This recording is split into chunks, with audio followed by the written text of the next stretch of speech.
Voilà à quoi ressemble l'histoire aujourd'hui, domination libérale planétaire, et puis retour de l'histoire sous forme du retour du refoulé du religieux et de la religion.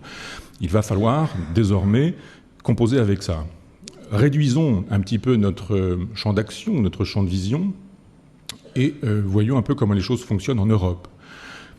L'Europe comme elle fonctionne est une espèce de fiction singulière qu'on nous propose depuis un certain nombre d'années comme une religion nécessaire à laquelle il faudrait communier systématiquement.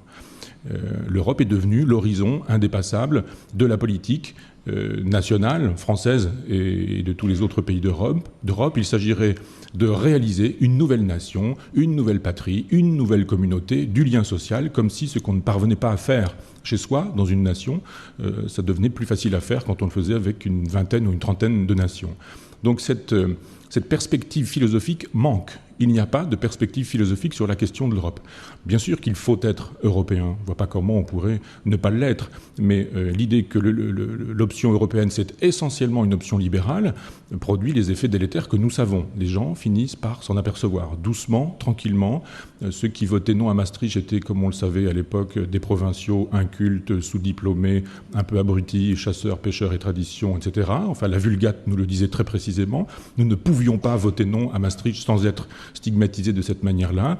Et il arrive que nous comprenons qu'être opposé à une Europe libérale, ça ne veut pas dire être opposé à l'Europe tout court. L'Europe de Maastricht a choisi son camp. Il s'agit de relayer, là encore, l'option libérale sur le terrain européen et sur le terrain des nations qui la composent précisément.